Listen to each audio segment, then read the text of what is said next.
Okay. Mr. Speaker, I move that to recognize the Honorable Marcoleta, Dante Marcoleta of Sagip Party List.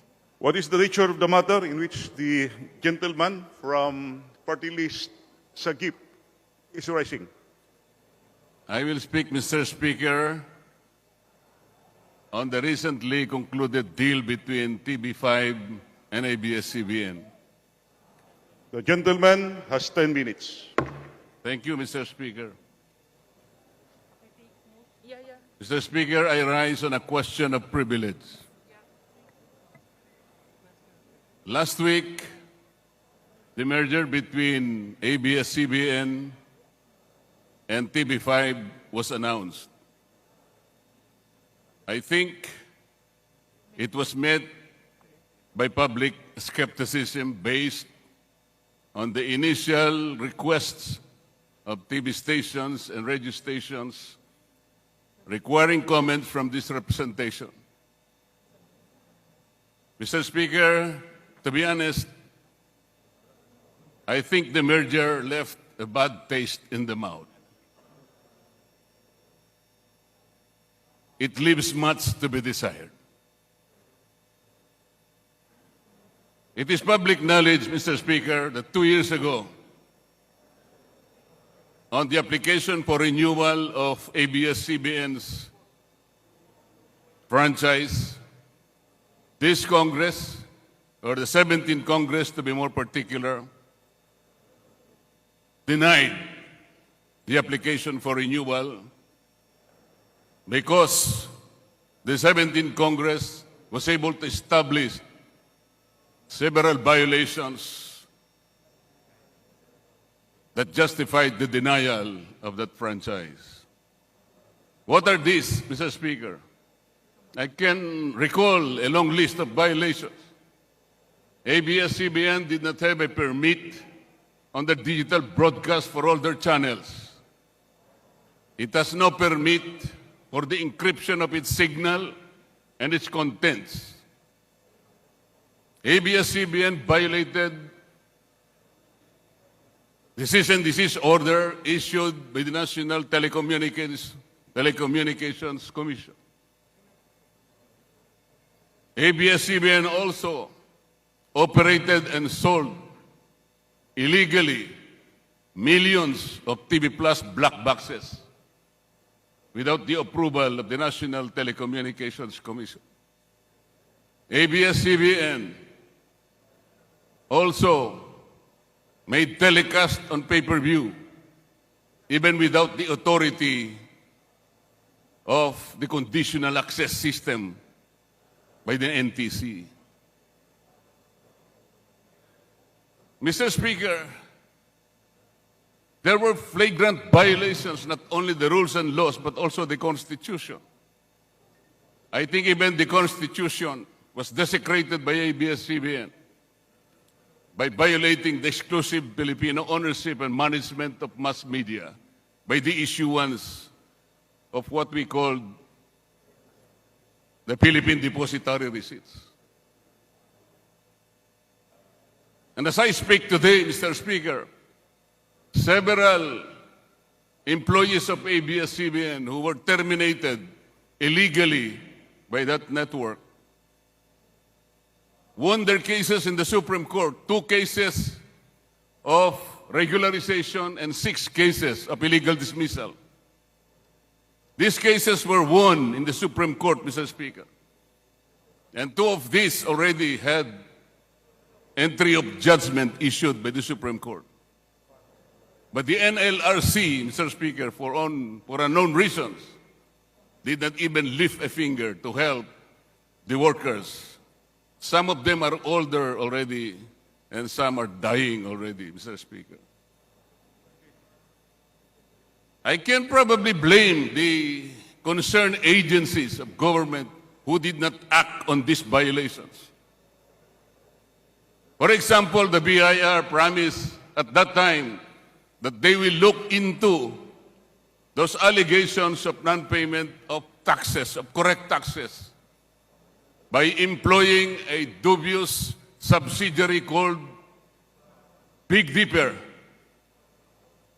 to operate like a tax shield in order to evade the payment of rightful taxes, billions of taxes due to the government, Mr. Speaker. There is a subsisting memorandum order of NTC, Mr. Speaker, that a franchise grantee should not enter into commercial agreements in which the NTC has jurisdiction with those companies or parties that have obligations to the national government or the national government. It is my humble submission, Your Honor, Mr. Speaker, that these violations, oh, by the way, Mr. Speaker, this representation calculated the administrative penalties that should be paid by ABS-CBN to the government. And my calculations totaled 1.6 trillion pesos. If this can be considered as obligations to the national government, then the NTC order, again, should be applied. Ang problema kasi, Mr. Speaker, this concerns agencies, NTC, the BIR, although it promised to look into the allegations of these tax evasion schemes, did not bother. They lacked the vigilance. They did not summon the agency or even the sense of duty required by the respective offices. And by every measure, Mr. Speaker, I think even TV5 has some obligations in this deal. With the substantial purchase, Mr. Speaker, of the outstanding stocks of ABS-CBN, I believe Section 10 of the franchise of TV5 was violated because the rights and obligations have virtually been transferred to ABS-CBN. Kung pwede ba, Mr. Speaker, na ang isang network na hindi na natin binigyan ng lisensya because of these established violations, wala na siyang prangkisa. Pwede ba siyang sumakay ng ganun-ganun lang without settling the obligations to the country, to the government? Is it possible that something that cannot be achieved or obtained directly can be obtained indirectly?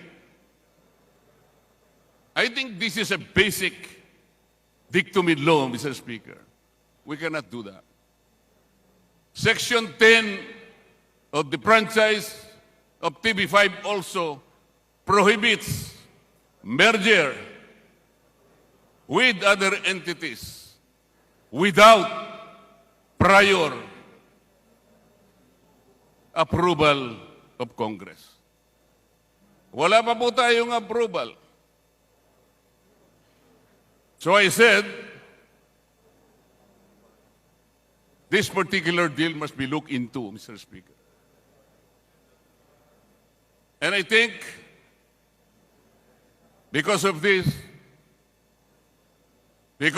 deal, we have yet to have let the proverbial cat out of the bag, Mr. Speaker. Why? MediaQuest, the parent company of TV5, is owned by PLDT Beneficial Trust Fund. And the grapevine, Mr. Speaker, is so loud that PLDT Beneficial Trust Fund is owned by an Indonesian national. So if we will reminisce, Mr. Speaker, that the PDRs were utilized indirectly as conduits for foreigners to own mass media in this country, by desecrating and circumventing the very Constitution that we have. Baka naman ang mangyari, ganito rin, Mr. Speaker. Magigising na lang tayo and we will have to see deja vu once again. Mr. Speaker, somebody said that the only thing necessary for evil to triumph is for good men to do nothing. I humbly seek the good men of this chamber, Mr. Speaker, to unite and rally behind a good cause and do something. Maraming salamat po, Mr. Speaker. The Honorable Majority Floor Leader. Mr. Speaker, I move that the speech of the Honorable Dante Marcoleta be referred to the Committee on Rules for its appropriate action. Is there any objection? Chair hears none. The motion is approved.